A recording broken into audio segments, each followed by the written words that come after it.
আসসালামু আলাইকুম ওয়া রাহমাতুল্লাহি ওয়া বারাকাতুহু। সুপ্রিয় বন্ধুরা, হাদিসের আলোচনায় আমরা এখন শুনব সহিহ বুখারী শরীফের 18 নম্বর হাদিস।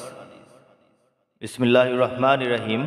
উবাদা ইবনু সামিত রাদিয়াল্লাহু তাআলা আনহু, যিনি বদর যুদ্ধে অংশগ্রহণকারী ও লাইলাতুল আকাবার একজন নকিব, উবাদা ইবনু সামিত রাদিয়াল্লাহু তাআলা আনহু বর্ণনা করেন, আল্লাহ রাসূল সাল্লাল্লাহু আলাইহি ওয়াসাল্লামের পাশে একজন সাহাবীর উপস্থিতিতে তিনি বলেন, তোমরা আমার নিকট এই মর্মে বায়াত গ্রহণ করো যে আল্লাহর সঙ্গে কোনো কিছুকে অংশীদার সাব্যস্ত করবে না, চুরি করবে না, ব্যভিচার করবে না, তোমাদের সন্তানদের হত্যা করবে না, কারো প্রতি মিথ্যা অপবাদ আরোপ করবে না এবং সৎ কাজে নাফরমানি করবে না।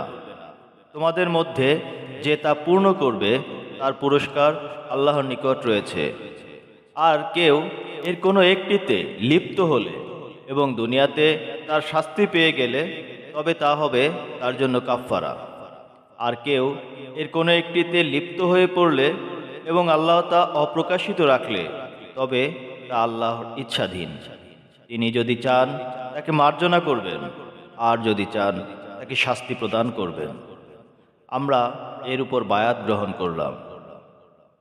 মহান আল্লাহ রাব্বুল আলামিন আমাদের সকলকে কোরআন ও হাদিস অনুযায়ী জীবন গঠন করার তৌফিক দান করুন। আমিন।